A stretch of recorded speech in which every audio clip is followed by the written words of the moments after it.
lingkup ya. Nah, ada 3 lingkup CP-nya. Ada nilai agama dan budi pekerti, jati diri, literasi, dan STEAM.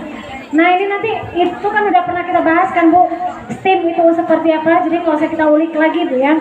Oke, jati diri itu ada di profil Pancasila nanti. Oke, lanjut.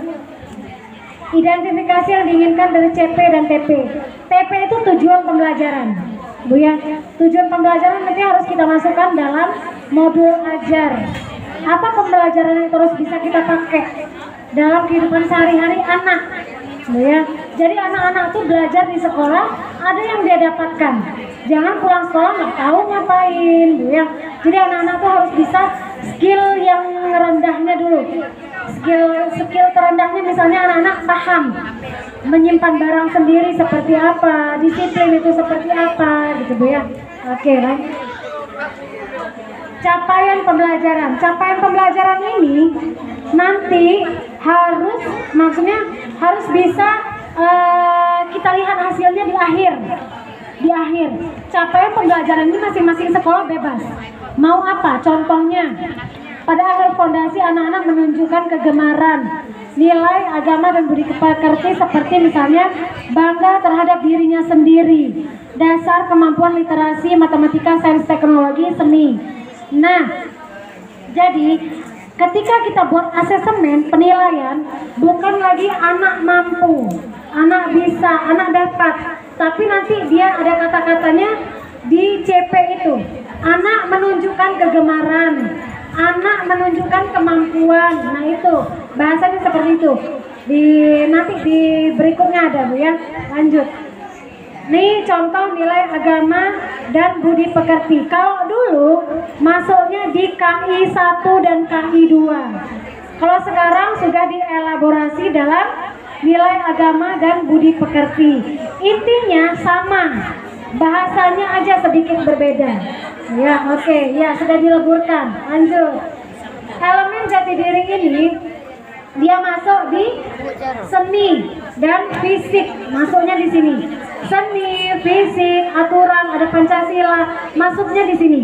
Kalau dulu KI 2, KI 3. Ya, KI 2 dan KI 3. Kalau dulu jati diri ini sekarang namanya jati diri.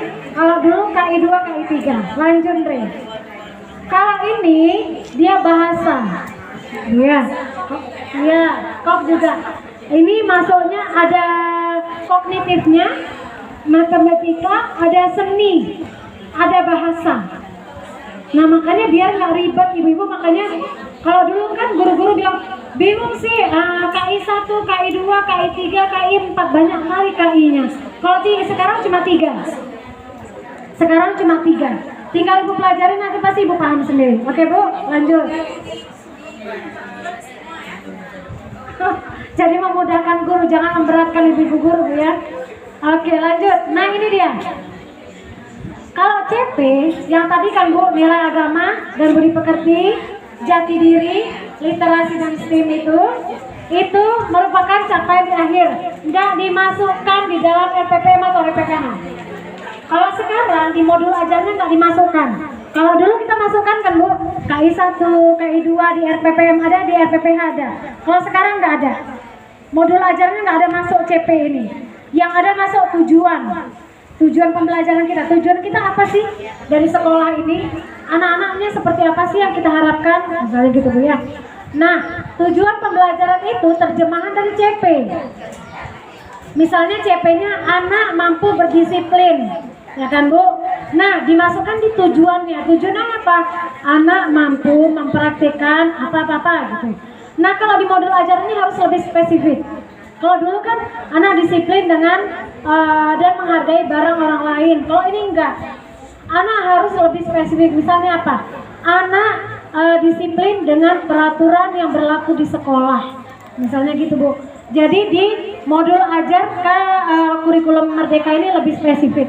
Bahasa di tujuan pembelajarannya Bu ya. Terus tujuan kegiatan. Tujuan kegiatannya dibuat oleh guru dan digunakan dalam rancangan pembelajaran harian. Kalau dulu namanya RPPH dan RPPM. Ya kan Bu, sekarang jadi modul ajar. Nah, tujuan kegiatannya ibu guru yang buat. Misalnya tadi kita buat asam sunti. Nah tujuannya untuk apa sih? Gitu ya. Tujuannya untuk apa kita buat asam sunti?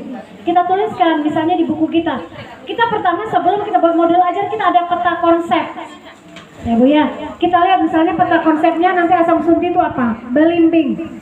Belimbing itu apa? Pohon belimbing, bunga belimbing. Belimbing bisa dijadikan apa? Nah nanti peta konsepnya di situ. Baru dari situ kita buat ke modul ajar. Lanjut. Nah, kita lihat pertanyaan ini ya. Apa yang perlu ditemukan atau dijelajahi anak-anak kita? Anak kita tinggal di mana? Apa sih yang paling mereka penasaran gitu? Kalau di kota misalnya apa? Kalau di desa bisa di kampung apa? Di pesisir apa? Gitu ya. Itu yang kita ambil spesifiknya daerah kita tinggal daerah mana. Kita ambil ciri khas dari daerah kita masukkan ke ciri khas kurikulum sekolah kita nantinya. Yang kedua, pengetahuan dan keterampilan apa yang perlu dikuasai. Misalnya, kita tinggalnya di pesisir pantai. Misalnya orang daerah Pusong. Misalnya Bu ya. Jadi rata-rata orang tuanya kan nelayan nih. Ya kan Bu, nelayan itu kita ambil. Misalnya anak-anak melihat, kenapa sih di pantai itu banyak kali sampah? Ya, kenapa setiap orang membuang sampah di sini? Orang lain nggak tinggal di situ, enak, tinggal datang buang.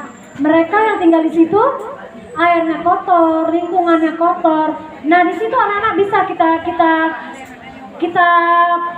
pancing. Jadi menurut kalian gimana ya caranya biar orang datang ke sini tidak buang sampah? Apa yang harus kita lakukan? Misalnya gitu Bu ya. Nah nanti itu bisa jadi proyek pembelajaran anak-anak. Atau misalnya anak-anak ketika ditanya cita-citanya apa, rata-rata setengah kelas misalnya kepingin jadi nelayan. Nah dari situ bisa kita pancing anak-anak. Kalau nelayan di Aceh sekarang masih pakai jalan, capek kerjanya narik jalannya gitu. Menurut kalian kira-kira apa yang harus kita buat biar tangkap ikan tuh lebih gampang? Oh Bu, kadang-kadang anak-anak punya imajinasi kan Bu. Oh kita buat robot misalnya. Kita buat robot atau kita buat alat. Kita buat alat jadi pakai misalnya ultrasonik. Misalnya pakai gelombang suara. Ketika pakai gelombang suara itu ikan-ikan pada datang. Jadi nggak capek. Nah dari situ kita bisa pelajari. Kira-kira yang gampang dipelajari oleh anak apa? Bisa nggak kita buat jadi pembelajaran proyek?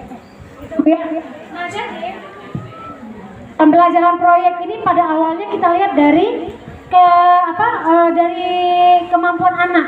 Maksudnya minat anak kita di sekolah itu apa? Kita tinggalnya di daerah apa? Khas sekolah kita apa? Itulah yang kita buat proyek. Ya. Lanjut. Hal spesifik belum.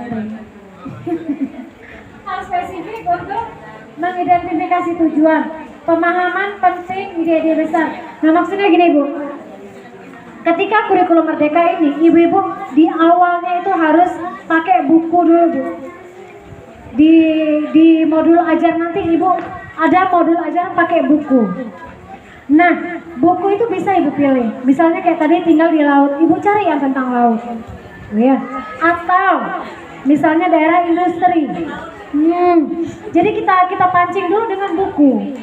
Jadi masuklah literasi dan numerasi tanpa disadari anak-anak dari buku tadi, Bu ya.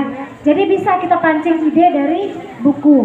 Nah makanya di kurikulum merdeka ini literasi dan numerasi itu nggak bisa tinggal, tetap dia masuk nanti di modul ajar. Biar memudahkan ibu guru gimana caranya? Pakai buku dulu, ya boleh pakai buku. Oke lanjut Andre. Nah hal yang Oke kita lanjut nanti Bu ya. Sekarang kita istirahat dulu. Saya akhiri. Assalamualaikum warahmatullahi wabarakatuh.